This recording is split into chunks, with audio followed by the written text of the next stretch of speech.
ஆரம்பாக்கத்தில் 10 வயது சிறுமி பாலியல் வன்கொடுமை செய்யப்பட்ட வழக்கில் கைதானவருக்கு 15 நாட்கள் நீதிமன்ற காவல் விதிக்கப்பட்டுள்ளது. கூடுதல் விவரங்களை வழங்குகிறார் செய்தியாளர் சரவணன். சரவணன், வணக்கம். இந்த வழக்கின் விவரம்.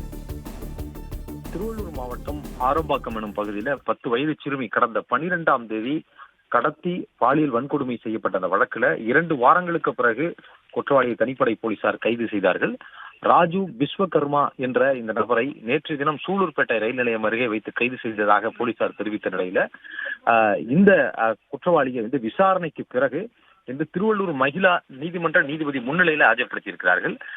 இந்த நீதிமன்றத்தினுடைய இந்த பணி நேரம் முடிந்ததனால அவருடைய வீடு இருக்கக்கூடிய பூந்தமல்லி நீதிமன்றத்தை கொண்டு வந்து மகிழா நீதிபதி முன்னிலையில மகிழா நீதிபதி உமாமகேஸ்வரன் முன்னிலையில் ஆஜர்படுத்தினார்கள். அவருக்கு ஆகஸ்ட் 9ஆம் தேதி வரை அடுத்த மாதம் ஆகஸ்ட் 9ஆம் தேதி வரை நீதிமன்ற காவல் விதித்து திருவள்ளூர் மகிழா நீதிமன்ற நீதிபதி உத்தரவிட்டிருக்கிறார். இதனைத் தொடர்ந்து போலீஸ் பாதுகாப்புடன் அவரை புழல் சிறைக்கு தற்பொழுது கொண்டு சென்றிருக்கிறார்கள். இந்த வழக்குல ஏற்கனவே நேற்று கைது செய்யப்பட்டு தொடர்பாக முழுமையாக விசாரணை நடத்தப்பட்டிருக்கிறது. அடுத்த கட்டமாக இந்த வழக்குக்கு இன்னும் ஆதாரங்கள் தேவைப்படக்கூடிய பட்சத்தில் மீண்டும் அவரை காவலில் எடுப்பதற்கான திட்டம் இருப்பதாகவும் போலீசார் தெரிவிக்கிறார்கள். இந்த ஒரு சம்பவத்தில் தான் இவ்வாறு ஈடுபட்டிருக்கிறாரா, வேற எதுவும் இது போன்ற குற்ற சம்பவங்களில் ஈடுபட்டிருக்கிறாரா போன்ற கோணங்களில் எல்லாம் விசாரிப்பதற்கு மீண்டும் காவலில் எடுப்பதற்கான திட்டமும் இருப்பதாக போலீசார் தரப்புல சொல்லப்படுகிறது.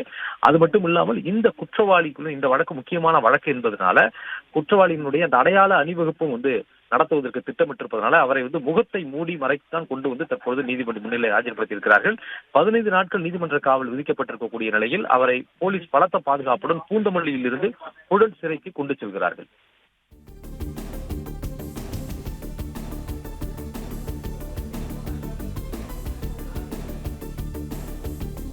விவரங்களுக்கு நன்றி சரவணன்.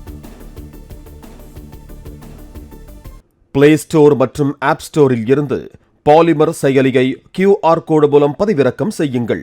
செய்திகளை உடனுக்குடன் பெறுங்கள்.